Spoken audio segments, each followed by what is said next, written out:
Good morning, good morning, good morning. Ayan po, nag-run kami dito sa May Crescendo. Excuse. Kasama ko si JC. Say hi ka, hawak ka. Okay, yan, nagbabike kami habang si Michelle nag-run dito.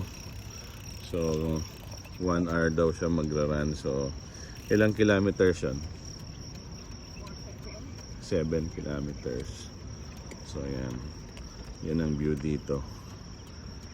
Today is Sunday morning, so umalis kami mga 6 sakto.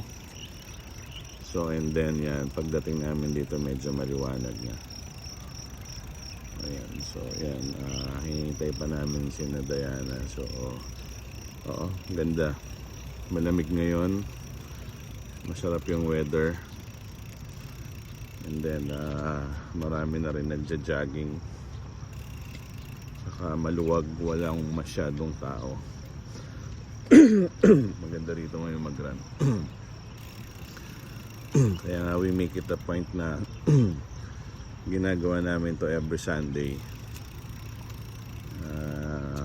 Actually gusto ko rin mag-run pero nagbabike ako ngayon. May angkas ako. And then ang maganda rito sa Crescendo, after mong mag-jogging, syempre andun yung McDonald's. Parang pinaka-reward mo sa sarili mo na pwede ka, uy, JC, hold, umawa ka. Yun ang pinaka-reward mo sa sarili mo, pwede kang mag-breakfast. Yan.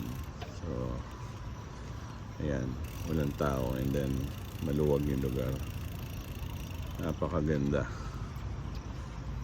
Talagang very relaxing every Sunday ng morning.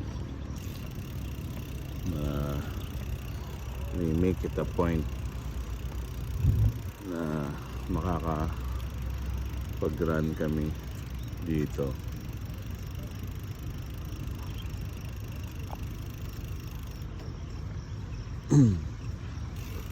So yan, yan, okay, ganda, liwanag ang luwag ng lugar. Ayun yung Don Bosco School. Then ayan, andyan din yung it's not only, it's already co-ed, so ibig sabihin pwede na yung girls saka boys. Senior high lang pala, I mean. So yan, ang ganda ng place.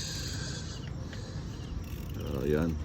So yan guys, JC say goodbye na to our vlog. Okay, mamaya ulit we'll be vlogging again later. So for now, yan muna ang ating ganap for today, for this morning. Yan, okay guys, sige, later update namin kayo. Okay, bye.